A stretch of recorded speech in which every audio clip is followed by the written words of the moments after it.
প্রথমে 7 অধ্যায় থেকে 1 নম্বর সৃজনশীল প্রশ্ন হচ্ছে দুটো বস্তু দেওয়া আছে, এ বস্তুর ভর 50 কেজি, বি বস্তুর ভর 30 কেজি। প্রথম প্রশ্ন, এদের মধ্যে দূরত্ব দেওয়া আছে 15 মিটার। প্রথম প্রশ্ন হচ্ছে মহাকর্ষ কি? 2 নম্বর প্রশ্ন হচ্ছে সার্বজনীন মহাকর্ষীয় ধ্রুবক জি এর সংজ্ঞা দাও। গ নম্বর প্রশ্ন হচ্ছে এ ও বি এর মধ্যকার আকর্ষণ বল সংক্রান্ত নিউটনের সূত্রটি বিবৃত ও ব্যাখ্যা করো। ঘ নম্বর প্রশ্ন হচ্ছে এ ও বি বস্তুদ্বয়ের মধ্যকার আকর্ষণ বল নির্ণয় করো। 2 নম্বর, দুইজন পর্যটক ভূপৃষ্ঠ থেকে 5 কিলোমিটার উপরে একটি বিমানে করে যাচ্ছিল। প্রথম জনের ভর 60 কেজি, দ্বিতীয় জনের ভর 80 কেজি। ক নম্বর প্রশ্ন, ভূপৃষ্ঠে কোনো স্থানে জি এর মান 9.8 মিটার পার সেকেন্ড স্কয়ারের অর্থ কী? খ নম্বর প্রশ্ন, পৃথিবীর কেন্দ্রে বস্তুর ওজন শূন্য কেন? ক নম্বর প্রশ্ন, প্রথম পর্যটকের উপরে ক্রিয়ারত অভিকর্ষ ত্বরণের মান নির্ণয় করতে বলছে, জি এর মান নির্ণয় করতে বলছে। ক নম্বর প্রশ্ন হচ্ছে প্রমাণ করো কোনো নির্দিষ্ট স্থানে পর্যটকদ্বয়ের উপর ক্রিয়ারত অভিকর্ষ ত্বরণের মান সর্বদা একই থাকবে, অর্থাৎ অভিকর্ষ ত্বরণ বস্তুর ভরের উপর নির্ভর করবে না। একজন 60 কেজি একজন 80 কেজি হলেও তাদের ভরের উপর নির্ভর করবে না। 3 নম্বর, এ বস্তুর ভর 40 কেজি, বি বস্তুর ভর 20 কেজি, এ ও বি বস্তুদ্বয়ের মধ্যকার দূরত্ব 10 মিটার। ক নম্বর প্রশ্ন হচ্ছে ওজনহীনতা কি? খ নম্বর, অভিকর্ষকে এক ধরনের মহাকর্ষ বলা হয় কেন? গ নম্বর, এ বস্তুটির ভর 40 কেজি পৃথিবীর বিভিন্ন স্থানে অপরিবর্তিত থাকলে এই বস্তুটির ওজন কেন ভিন্ন হয় ব্যাখ্যা করতে বলতেছে। ঘ নম্বর প্রশ্ন হচ্ছে বস্তুদ্বয়ের ভরকে দ্বিগুণ ও মধ্যবর্তী দূরত্বকে অর্ধেক করা হলো। ভরকে দ্বিগুণ মানে 40-কে 80 করা হয়েছে, 20-কে 40 করা হয়েছে এবং 10 মিটারকে 5 মিটার করা হয়েছে। তাহলে তাদের আকর্ষণ বলের কিরূপ পরিবর্তন হবে সেটা বের করতে বলছে।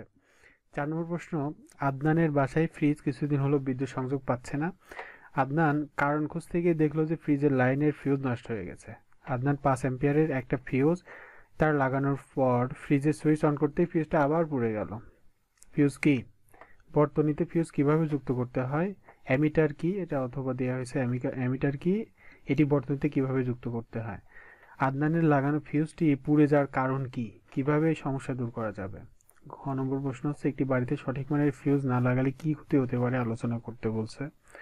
5 নম্বর প্রশ্ন, আশিকোর একটি পরিবাহের মধ্য দিয়ে 15 অ্যাম্পিয়ার বিদ্যুৎ প্রবাহিত হতে দেয়। আশিকোরের পরিবাহের দুই প্রান্তের বিভব পার্থক্য হচ্ছে 40 ভোল্ট। ক নম্বর প্রশ্ন, তড়িৎ প্রবাহ কি?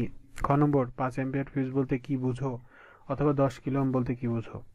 ক নম্বর প্রশ্ন, আশিকোরের পরিবাহের বিদ্যুৎ প্রবাহ সম্পর্কিত ওহমের সূত্রটা বিবৃতি আর ব্যাখ্যা করতে বলতেছে।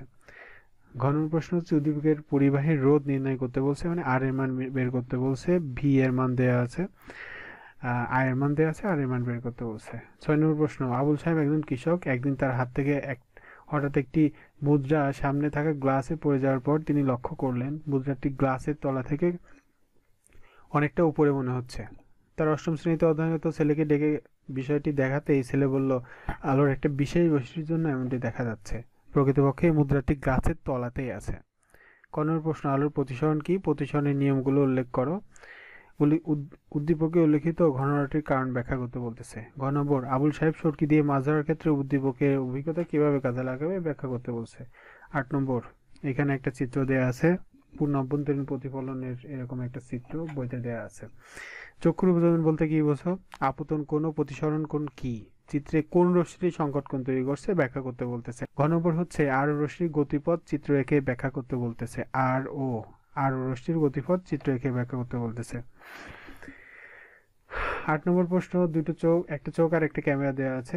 ক নম্বর প্রশ্ন, অ্যাকোয়াস হিউমার কি? অ্যাকোয়াস হিউমার অশ্রু। অপটিক্যাল ফাইবার কি? এটি কি কাজে ব্যবহৃত হয়? এ আর বি মধ্যকার পার্থক্য মানে চোখ আর ক্যামেরার মধ্যে পার্থক্য নির্ণয় করতে বলতেছে। বি এর ক্রিয়াকলাপ চিত্রসহ ব্যাখ্যা করতে বলতেছে। বি মানে একটা ক্যামেরার ক্রিয়াকলাপ চিত্রসহ ব্যাখ্যা করতে বলতেছে। এই 1 থেকে 8 পর্যন্ত প্রশ্নের সমাধান আমার অন্য একটা লেকচারে আছে, মানে এটা এখানে শুধু আমি প্রশ্নটাই বললাম, প্রশ্নের সমাধান সহ আমি প্রশ্নের সমাধান দিব আমি অন্য একটা লেকচারে। আমার চ্যানেলে লেকচারটা পাবেন। ধন্যবাদ। আর চ্যানেলটা দয়া করে সাবস্ক্রাইব করবেন।